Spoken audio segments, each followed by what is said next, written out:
We web streaming? Okay, we're on video for those listening at home. And we'll move on to page 101 of our agenda package. This is CAB 2 tenant options. Who's got this one? Mr. Dave Cribbs has this one.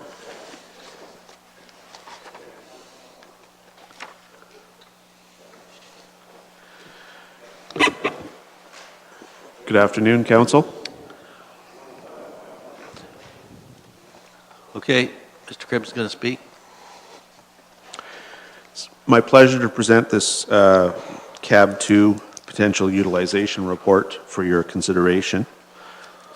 We have, you'll recall, roughly 3 months ago, you did approve renovations to the CAB 2 building, being the cottage-like one on the southeast corner of the property, immediately out these windows to most of our left.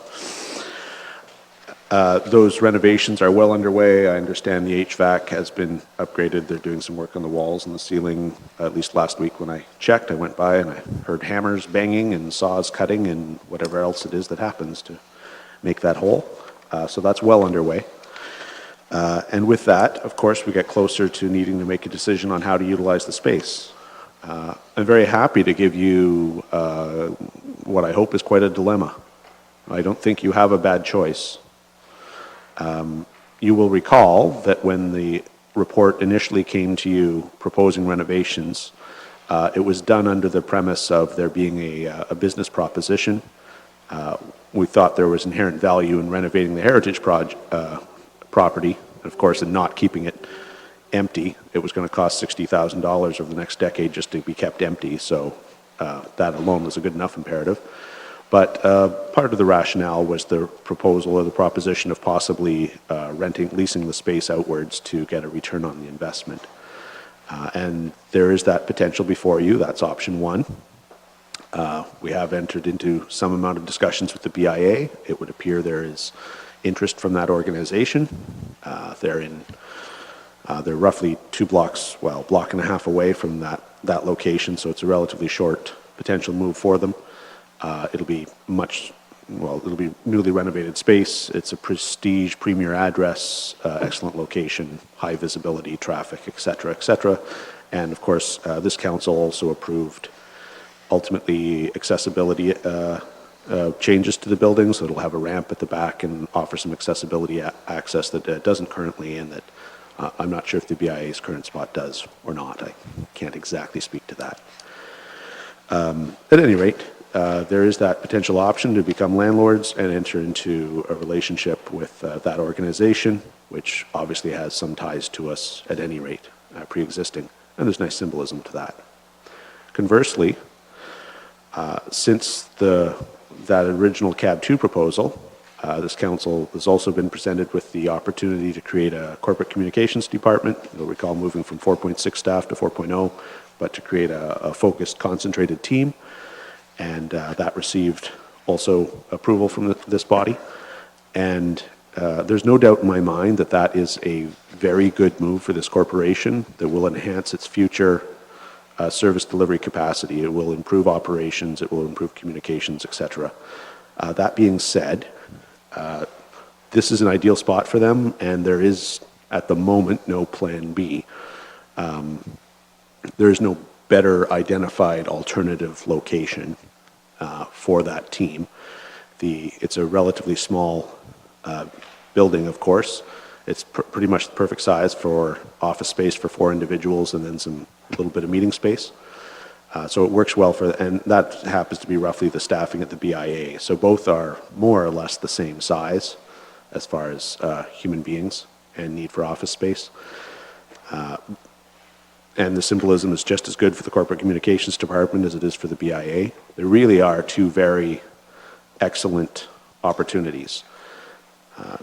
You approved a budget of $72,000 for the renovations. At the moment, I understand we're tracking to possibly come in under that, so that might turn into a good news story. But assuming that every penny got spent, just for sake of argument, the question becomes, is $72,000 good value for four offices, basically in perpetuity, and I would answer in the affirmative. You know, council's aware we're paying $19 per square foot at the Robinson Administration Building, by way of comparison, per year, as opposed to $72,000 all in once. So as far as that goes, it's actually quite economical. There is that. I'm trying to put forward look, there are positives to both opportunities. We really don't have have virtually nothing negative to say about either one of them. Are really great opportunities, and you get the beautiful dilemma of choice.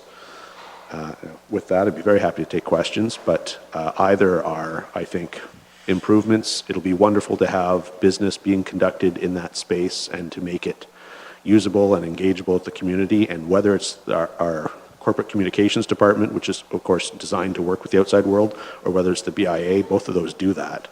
So in either way, it'll become an engaging part of the downtown core of Simcoe. With that, welcome questions. Okay, questions with respect to the CAB 2 report? We've got Wells, Oliver, and then Luke. Thank you very much, Mr. Chair. Mr. Chair, since the county manager is mentioning space, at one time we had staff in the basement of this facility. Do we still have staff, and I know we're talking about CAB building over there, but that's just a question about space. Do we utilize the basement of this facility? We do utilize the lower level of this facility, as we like to refer to it. It is occupied by staff in the financial services department. So this building is completely 100% at capacity as far as, or 90%, 95%? Other than a converted closet in the lower level, one couldn't go by a single office in this. When I arrived, we had one obviously vacant building, office, which is now the county solicitors.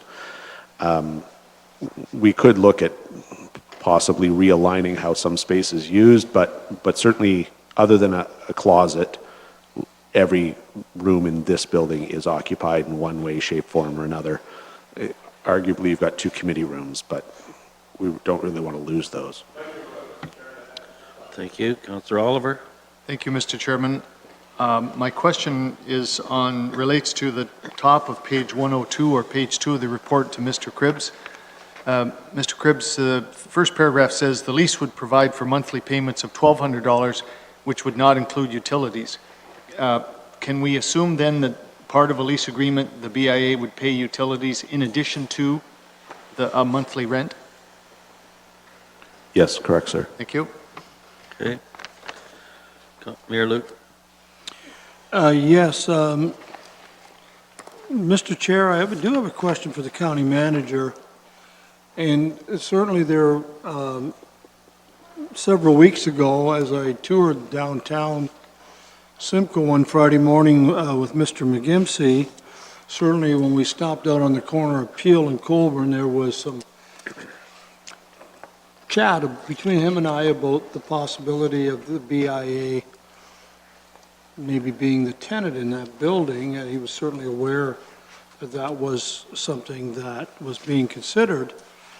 So when I got this report on the weekend and read it, I tried to get a hold of Mr. McGimsey and was told he was on vacation last week, and I see that he has made an appearance here just about a minute ago. So the question I have is, I certainly see in both of these options, 1 and 2, I see the potential of that historic building on this historic piece of property certainly being used for something that, whether it's the BIA or whether it's our communications department, is absolutely, I think, win-win, regardless of which one. So as much as Mr. Chair, I'm getting to a question here shortly, but I just wanted council to be aware that my dilemma is, a perfect fit for 4 people in communications right out here on the front corner. Certainly support that, but I also don't support it quickly if there have been some serious discussions with the BIA, and I don't know what the BIA's expectations are, but through you, Mr. Chair, to our CAO, has there been, I don't want to say serious Well, I will say it, a serious conversation with the BIA. Is there any expectations, any that we should be aware of with the BIA discussions?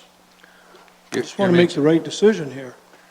You're implying negotiations or merely, okay. Tony, CL? The two messages I'd like to convey to council with that respect are that Mr. McGimsey and I and our county solicitor have certainly had substantive discussions, and I think we're all reasonably serious, forthright individuals. So as far as that goes, we're certainly beyond exploratory talks. That being said, we're also as far as to the best of my knowledge, this hasn't been formally approved by the board of the BIA, and accordingly, were you to vote in the affirmative, it doesn't mean there'd be a deal in place tomorrow. We'd be looking for something into the autumn, and we're certainly nowhere near the point of detrimental reliance by whether the BIA elects not to enter into this partnership. It wouldn't harm the Norfolk County, and were to Norfolk County to withdraw its offer or not proceed any further, I can't see us inflicting detrimental harm on the BIA. So we're fairly far into talks, and they are conducted in a positive spirit of getting to a deal, to the point where we're happy to publicly present as an option. That being, and part of the reason we're presenting to you now, as opposed to waiting, because this is something in abstract theory this council could do if it were to obtain lame duck status, you'd be spending less than 50, or spending no money, depending which decision you made, but either way, you'd be competent to make the decision. We're trying to get your feedback now so that if it is to be used by staff, the BIA can know that and can chart its own course, whatever that may be. And alternatively, if we're to know that you'd prefer to go with the BIA, staff can start looking for a new home for the corporate communications department. Either way, one organization needs to know so that it starts down a different path, as the case may be. Okay, Councilor Brunt? Thank you, Mr. Chairman. The question I have is, in the other building out here, do you know what the lease arrangements are there and how long where we're at with that lease? It's a hairdressing, am I correct? There had been some reporting on that previously, and I don't recall the details. It was a 10-year lease with a possibility of extension. We're better part of the decade now. As far as I know, it's not actually germane to this discussion, with respect, which is why it's not included in these materials. We have reviewed that in the last few months with you. There is a commercial lease, and it's the better part of a decade in at the moment. You don't have the cost on that, though, eh? Or the revenue? It's less than 1,200. It's under 1,000. 850. Thank you. Would you know, James, the revenue off that? Okay. It's not germane to this discussion. Okay. Councilor Black? I'd like to move the recommendation in the report and insert option 1, which would be used by the BIA. Speak to it if get a seconder. Mover, seconder, Councilor Oliver? Okay, Speak to it. go ahead. Yeah, well, and the CAO is correct. The BIA, and as you know, Councilor Brunton and myself are council's representatives on the Simcoe BIA. And there has been a lot of discussion about this and a lot of interest by the BIA and to move there. And I think this would be the step 1. I know the CAO has had these discussions, and it seems like maybe, I know it's not first right of refusal, but kind of that way. And if it doesn't work out, then I mean, the default would be to move the other 4 communication people in there. So I don't think there's absolutely any harm in moving this forward so the BIA can take it back to their board, get a final approval on this, and then move forward. And if, like I said, if they don't, I mean, the default just, we've got the second option. So, thank you. Okay, Councillor Brunton again, to the, Yeah, speaking to the motion, Mr. Chairman, I think it's a great opportunity to, with the amalgamation of the chamber and the BIA now. And, we're always looking for things in the downtown core to start and improve things. I think it's a great opportunity for both to set up shop. And I call that part of the downtown core. And to me, it's a no-brainer, but I'll leave it at that. Thank you. further discussion? Yes, Councillor Sonnenberg? Well, unfortunately for me, it's a no-brainer in the other direction. I think we should be taking care of our own staff first. We're always looking for locations for our own people, and this is the perfect opportunity to house our own staff. So I'm not going to support the recommendation that's on the floor. Anyone else? Councillor Black? Question through you to our CAO. I'm thinking about this myself. Is there other opportunities out there, county-owned property, that we could house these for? And I've got some thoughts in my, I don't want to throw them out right here, but I think there are some opportunities out there to house these 4 people. And through you to our CAO, what do these 4 communication people need? Do they need high profile? Do they need high traffic? Will there be a lot of people going in and out, or can they be in a more secluded spot with a less higher profile, less need for high traffic? In many ways, I'd analogize their jobs to my own.